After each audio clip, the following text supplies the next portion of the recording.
So at the end of the day, this is really a simultaneous equation. Like I said, in a case like this, I'm going to use the substitution method. Now, in the substitution method, well, we have two equations. Yeah, my advice is, well, this will be equation 1, and of course, this one here would be equation 2. What we usually do is choose the easier looking equation first. Now, obviously, the orange one looks way easier than the green one. And when we choose the easier looking one, we have a choice. We either make Y the subject, or we either make X the subject. But lucky for us, and the examiners are not always this nice, you notice Y is already the subject.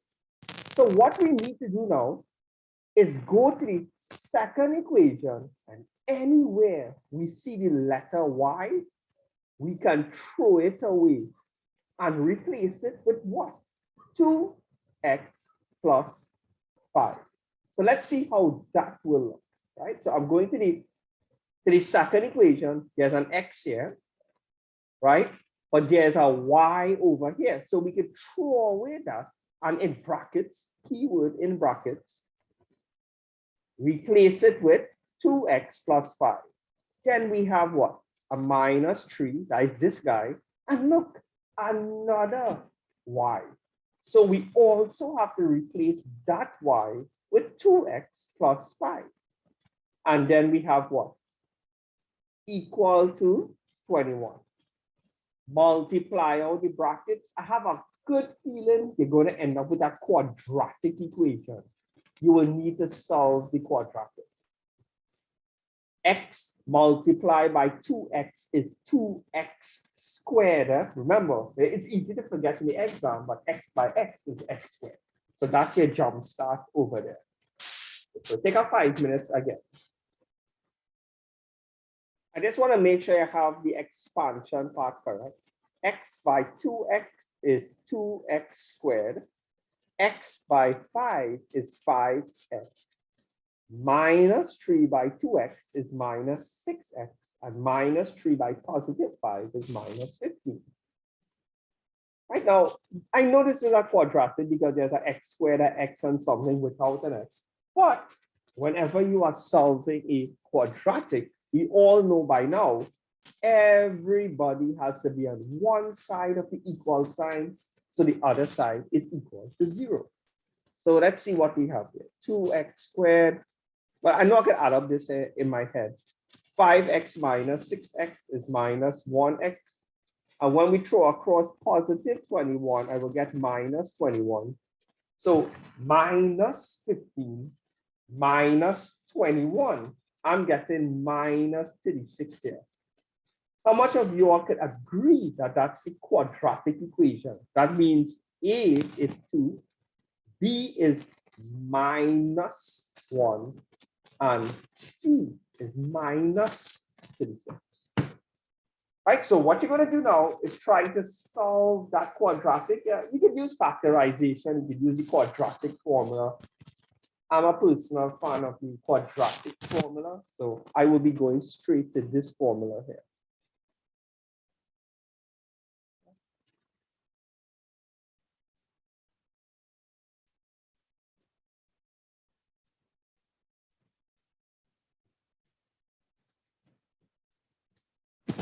Answers are coming up, but I'll still give everyone a minute at least.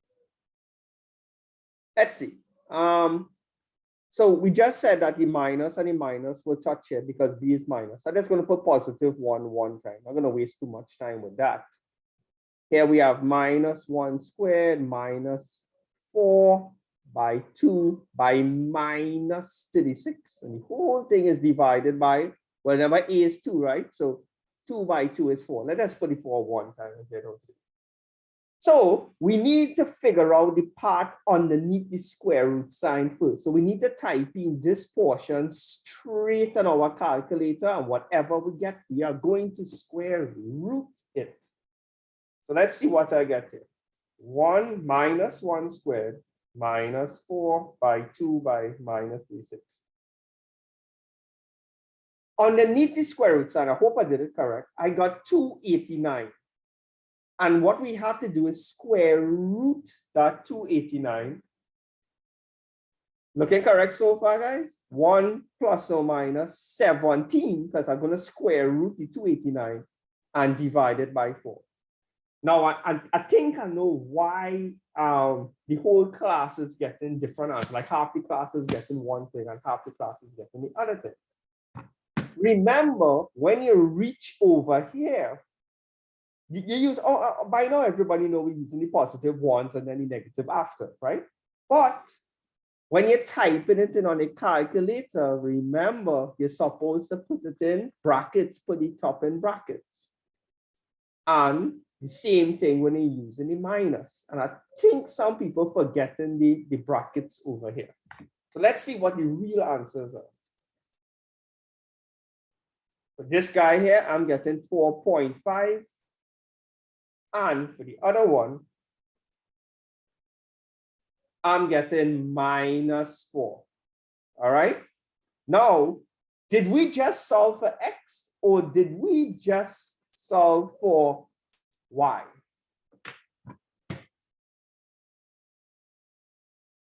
So just for the video purposes, right? The question was, did we just solve for x or did we just solve for y? Let's go back to our quadratic. Wasn't this the quadratic we just tried to solve? Our quadratic only has what letters in it? The letter x. So that means if our quadratic has the letter x in it, when we solved 4x, right? Right? So we got 2 values for x. So if we get 2 values for x, that means we're going to get 2 values for y. All right, and just a quick question. Someone asked how we got the 17. We worked out this part over here.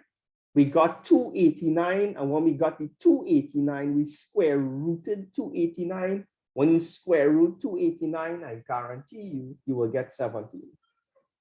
All right, so we still have to solve for the letter y. So to solve for y, let's go back to the easier looking equation.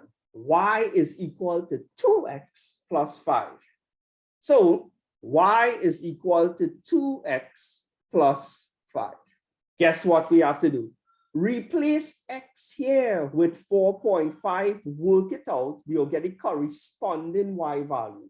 Then we do the same thing, but with what? Minus 4. The moral of the story is this.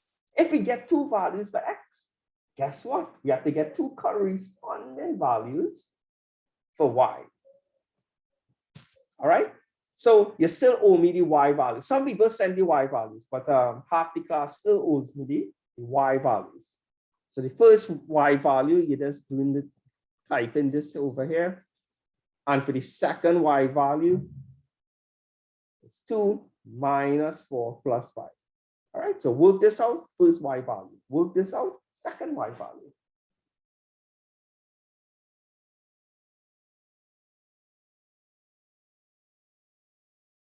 Let me see what I am getting here. I'm getting 14 here, right? Earlier, you have that correct. And the other one looks like minus 3. Make sure you're physically seeing that on your calculator. Right, now here's the thing, right? If you leave your answers for x up here and you leave your answers for y down there, the examiner is not going to give you full marks. You have to represent the answers like coordinates, you know, like coordinates on a graph.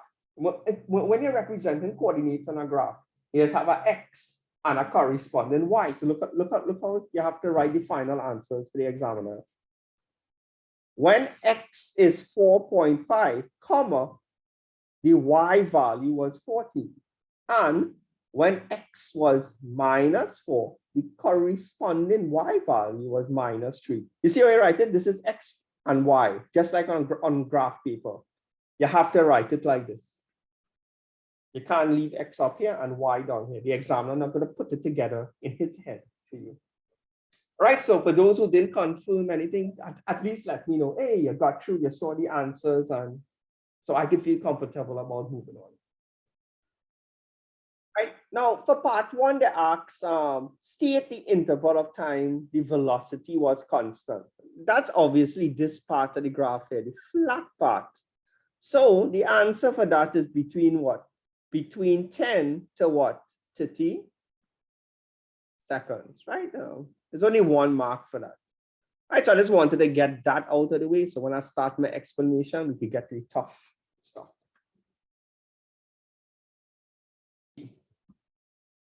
All right, so in a velocity time graph, the gradient always gives you the acceleration. So they want the acceleration for the first 10 seconds. And that's this part of the graph here. So they're asking us in SMART, A, find the gradient of that part of the graph. To find the gradient, I have the formula over here. We just need two coordinates. This coordinate here, from just looking at it, we know it's 0, 0. And this coordinate here is 10, 40. Right. Call the first point x1, next one y1. This one x2, and this one y2. And let's throw it into the formula. So let's see what we get here. y2 minus y1, that's 40 minus 0, then 10 minus 0. We're obviously going to get 4 over here. So because we get 40 divided by 10. So the acceleration, and you have to put the correct units there, acceleration is measured in meters per second squared. Right? You have to remember to put that squared over the s. So for part B, they want the acceleration when t is 50 seconds. 50 seconds falls on this line here. So guess what? They're asking you to find the gradient of that line. So we need 2 points on that line as well. I think this one looking like 60, 100, right? So that, let me put it here. The first point is 30, 40. Look at it here. 30 and 40. And the point up here is how much? 60, 100. Right? And guess what you do? You call x1, y1, the next point x2 and y2. And you just throw it into the same formula. 100 minus 40 and 60 minus 30. You're going to end up with 60 divided by 30. I'm getting 2 meters, meters per second squared. How much of you all got that one? You can write it 2 ways, 2m and s minus 2 or 2m slash positive 2. Any one would be correct.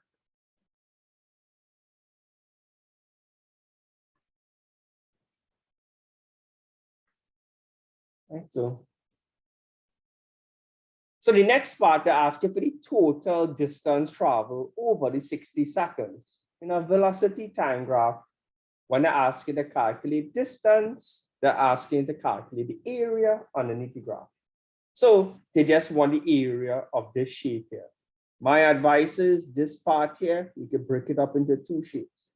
So you have how much shapes? A triangle, a rectangle, a next rectangle, and a triangle. Find the area of all 4 shapes, add them up, and you will find the distance.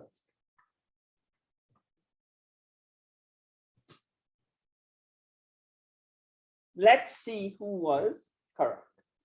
Well, let's start with A, the shape A. He's a triangle, right? I mean, the area of a triangle is what? Base by vertical height divided by 2. For A, the base is 10 and the vertical height is 40. We could see that here, base by vertical height. So we'll say 10 by 40 divided by 2, and that is definitely going to give us 200 meters. So for A, it's 200 meters so far. For part B, that's a rectangle. So it's just length by breadth. Now I have a good feeling I know what the mistake is. For the length, some people saying it's 30, but no, remember B starts at 10 and ends at 30. So that's 20, 30 minus the 10. And the breadth or width or whatever word you want to use is 40. So it's 20 by 40, which is 800 meters.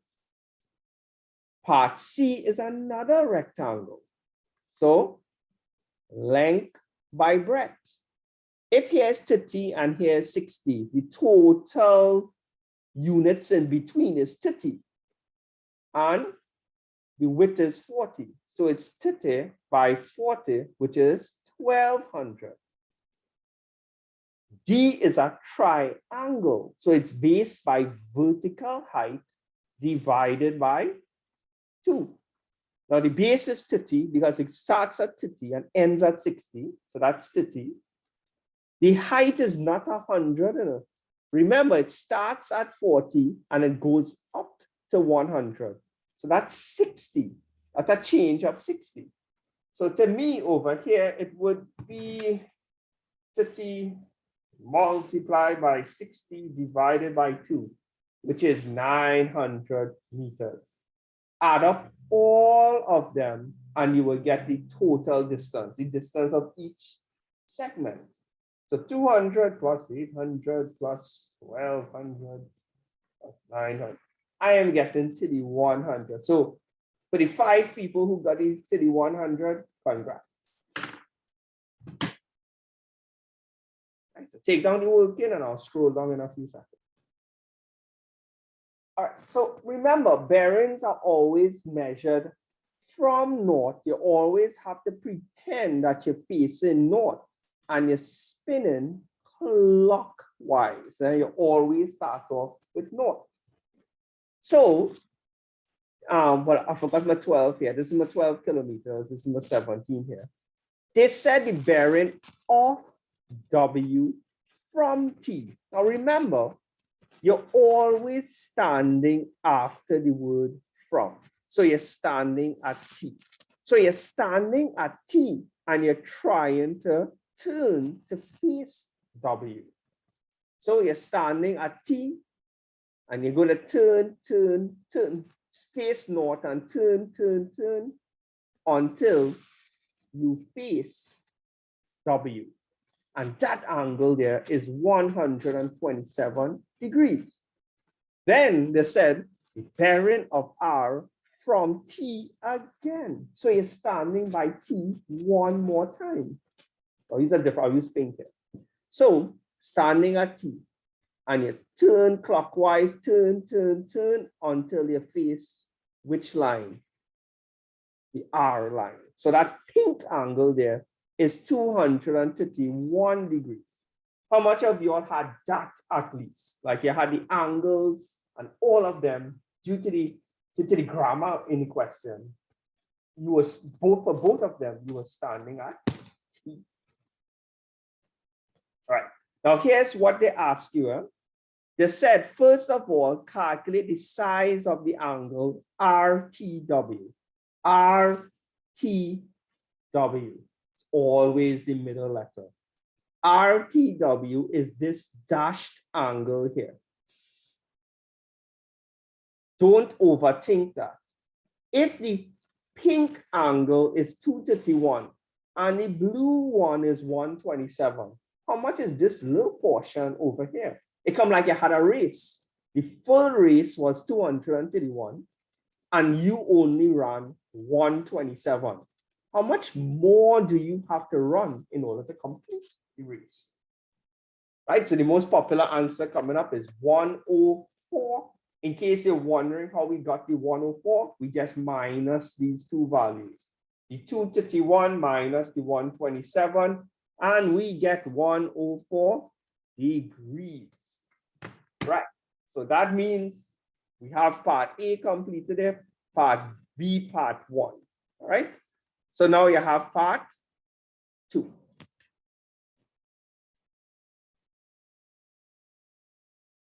Let me just make sure you have the correct formula down.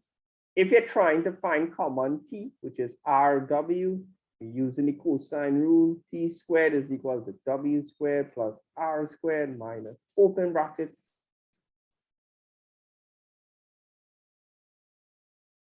Right, so this is the formula over here.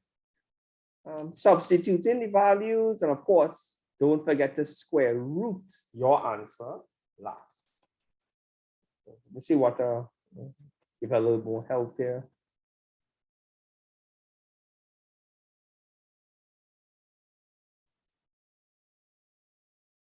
Plus 104.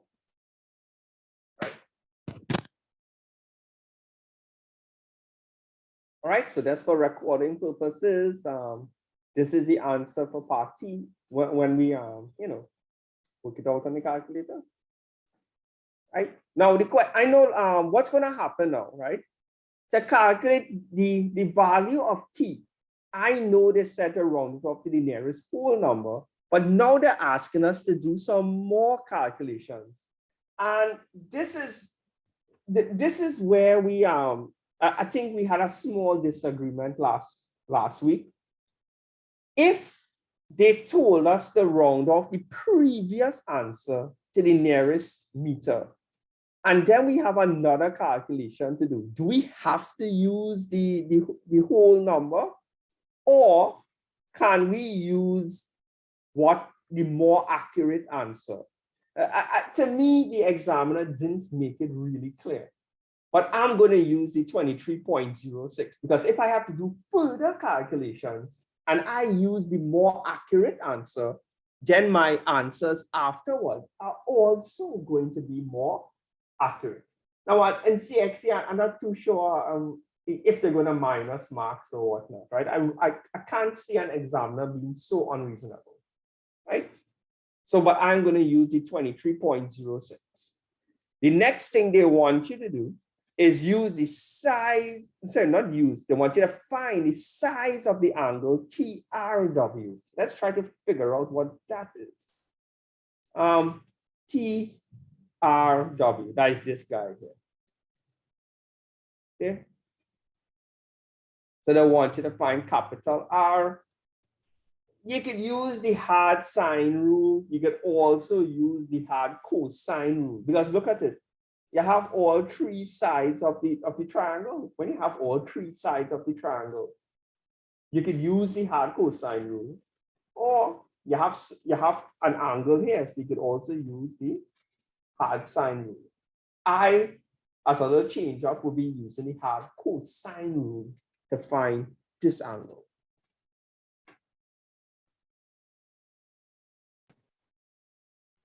All right, so let me work out the top part here, and I'll write down my answer. 12 squared plus 23.06 squared minus 17 squared. The top part only is around 386.76, something close to that. And the underneath, 2 by 12 by 23.06 is 553.44.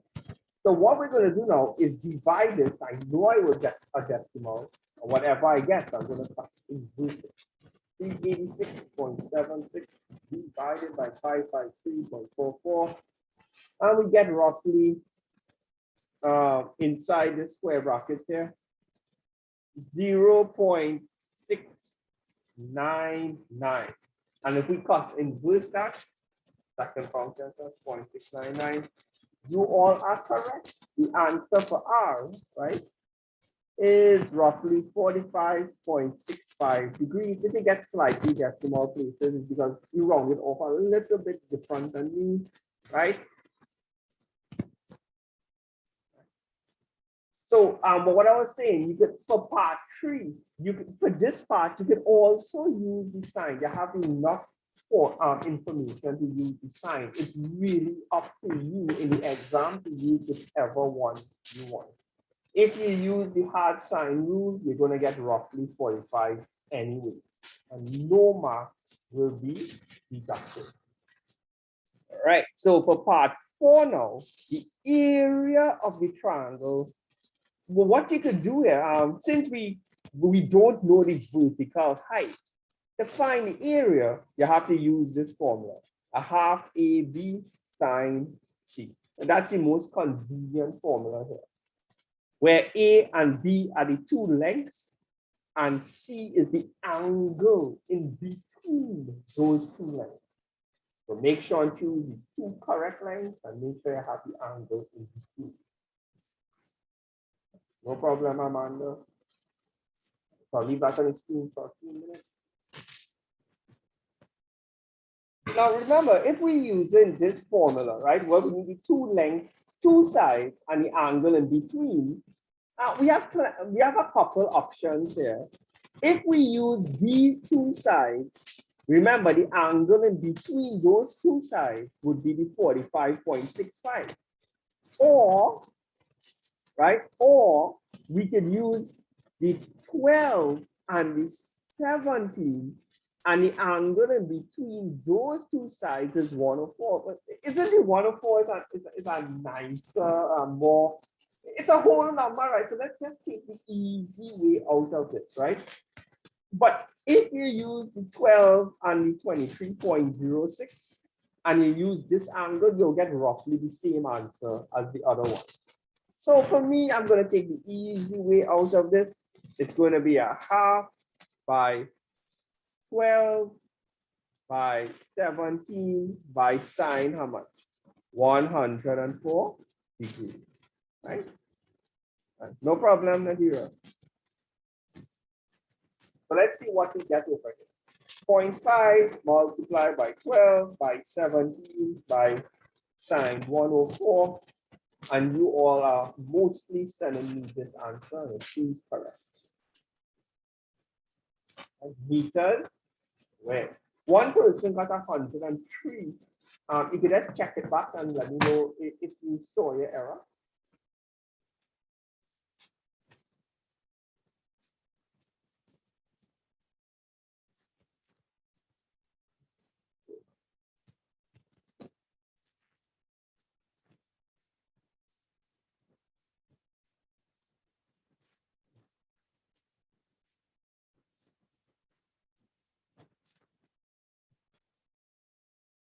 Part C, well, what they're really trying to say is, right, pretend you have like a windshield wiper, like on a car. Of course, the windshield wiper is coming down. Pretend it's 12 meters long and it comes down over here.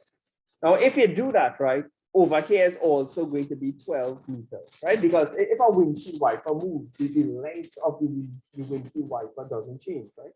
So what we have here is a sector. In case you can't remember how to find the area of a sector, it's pi multiplied by the radius squared multiplied by the angle inside the sector divided by 360. This here is a pizza slice, better known as a sector, which is part of a circle. This is the radius and you have the angle. And this formula is given to you on the exam paper. Right? So you know the radius is 12, so you just have to say pi by 12 squared multiplied by this angle and divided by 360 and finished.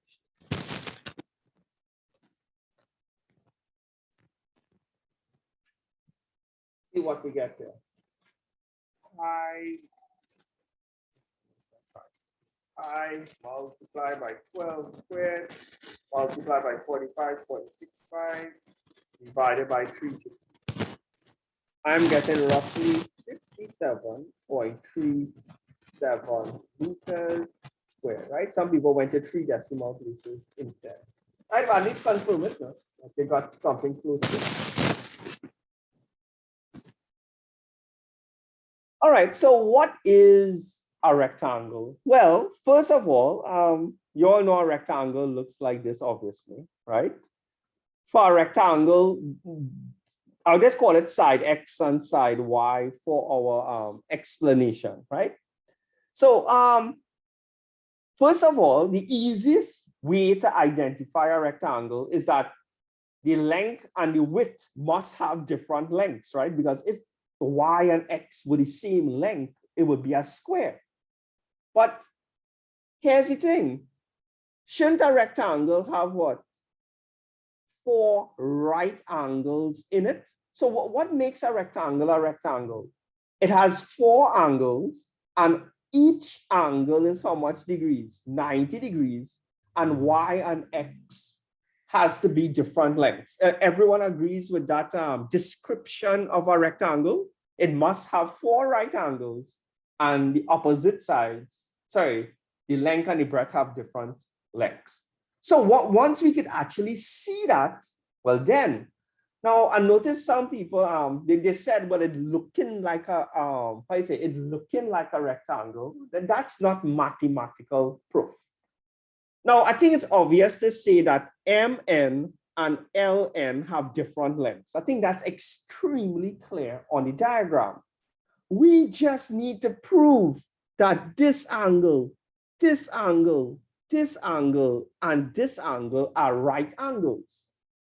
Here's the thing, just seeing it looking right angle-ish is not going to do. So how do we prove that we have 4 right angles? Let's at least try to figure that out. And that is where rule 3 comes in, okay? Rule 3, right, states that if you have a diameter, and a diameter has to go through the center, O represents the center, any angle standing on that diameter and touching the circumference is 90 degrees. Do we have that situation over here? I think we do. Look at this. This is one diameter here. And there's an angle standing on it. Look at it. It's starting at the beginning of the diameter, hitting the circumference and bouncing back. So this angle is definitely what? 90 degrees. And we have a next one on the other side. Look at it. Starting at the beginning of the diameter, hitting the circumference and bouncing back. Isn't that another 90 degrees? And if we look at it from another perspective, isn't this the diameter over here? This is starting at L, hitting the circumference and bouncing back to the end of the other diameter. And the same thing on the other side, hitting, bouncing back. It's basically using rule 3. They have the diameter twice. And in each case, an angle is standing on the diameter and touching the circumference, right? So how you're going to write that in the exam is that you have to quote, right, this rule, and then say angle LMN is 90 degrees, angle MN and S is 90 degrees, angle SL. Yeah, you have to quote all 4 angles and state that they are 90 degrees, but only after you write back this rule for the examiner. Are we okay there on that one? Let me see how much that question was worth. That should have been worth more marks. Right, but it's rule 3 you're using at the end of the day.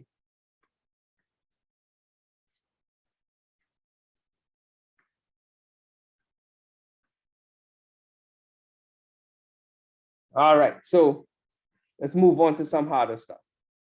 Calculate the size of angle LNS. LNS. That is this angle here. Right, so kindly send your answers. If I have a circle, right, and here is the center, and I take a line and connect the center to the circumference. Now, obviously, this is the radius of the circle.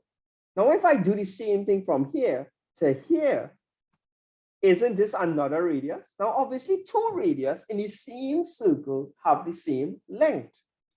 So if I connect from here to here, because this length and this length is the same, like we know that for sure, we know that this is an isosceles triangle. And in an isosceles triangle, the base angles are always equal. I'm not too sure if you're seeing that.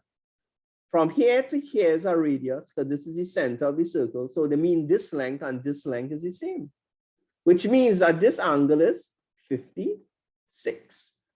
So all you had to tell the examiner, that is, you had to write it out in words, right? That a triangle SON is an isosceles triangle. Hence, LN and S is also 56. Well, once the examiner knows that you realize, wait, now, this is an isosceles triangle, he will understand your thought process behind it from there. So these are worded answers for the examiner. You're not just quoting the answer, you have to word it out for him, right? Write a little paragraph of what you've been thinking. Next angle is what? LKS. LKS. Now, nobody says this is an isosceles triangle. There is no proof that this length and this length is the same. It may look the same, but it can also not be the same. See what you can get over there.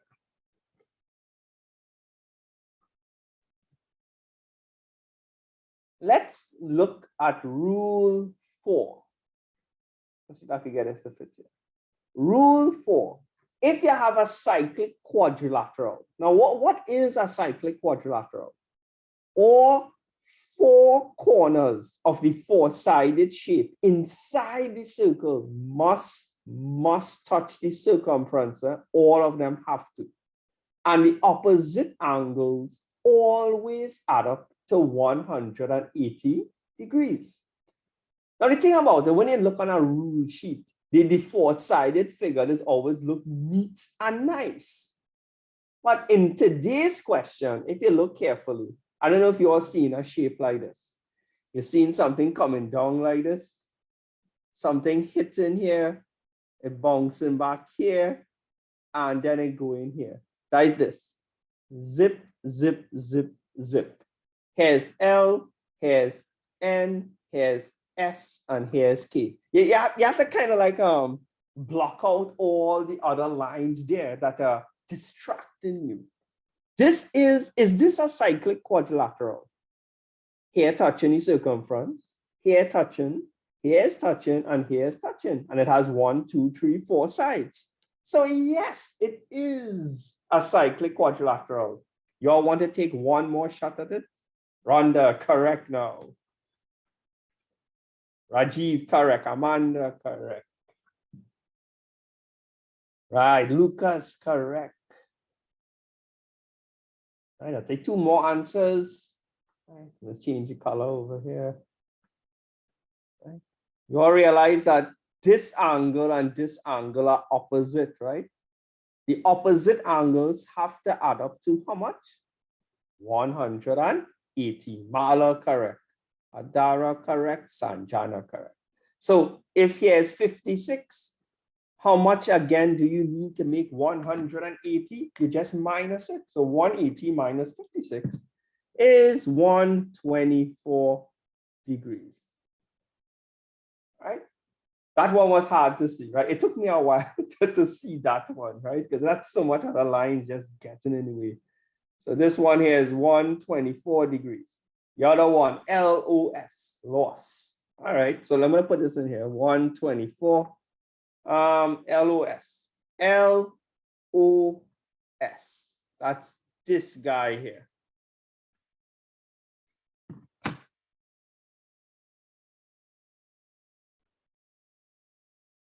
Remember how this angle here was 90 degrees due to rule 3. You had what? A diameter and an angle standing on the diameter. So that means if you have this over here, if you have something looking like this, right? This whole thing is 90 degrees and they told you here was 56.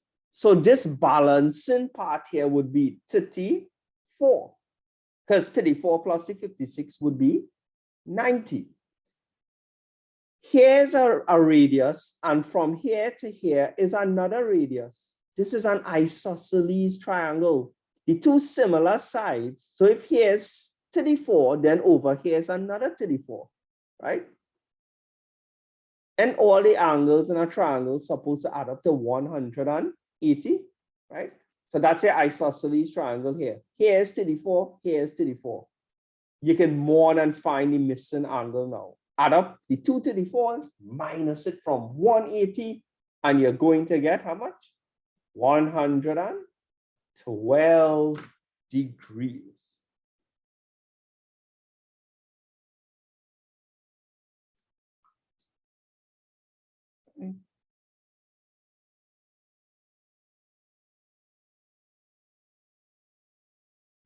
So I think I saw a wrong answer. I just want to discuss this wrong answer because it's important, right? So let's pay attention to L, K, S, and O, right?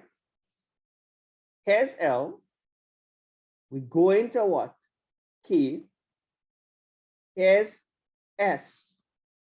And here's O.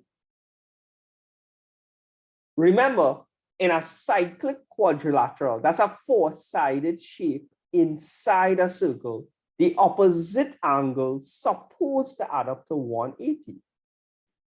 So if here is 124 degrees, shouldn't these two angles add up to 180 degrees? Let's do that and see if we get 112, because in any method we use, we're supposed to get the same answer. But if I take this and minus it from 180, I get how much? 56. Anybody can tell me why 56 is wrong? How comes the theory of cyclic quadrilaterals doesn't work here? When we just said the opposite sides of a cyclic quadrilateral must add up to 180. Anybody knows why we didn't get the correct answer? Because we know the correct answer is supposed to be 112. Right, so the correct, Gemma. Right, Amanda, correct. Right, and the reason is this is not a cyclic quadrilateral. It looks like a cyclic quadrilateral, but remember I said for a cyclic quadrilateral, all the corners have to touch the circumference. Everything in yellow touching the circumference. But he's not touching the circumference. The circumference is the outer part of the circle. He touching the center. So he's there to fool you, in other words. He's resembling a cyclic quadrilateral, but when you look at it carefully, he's not. So the rules do apply to him. All right. So I realized a couple of people got caught with that one. All right, so moving down, right? Guys, we only have 5 more minutes. I know we didn't take a break, right? So let me pause class.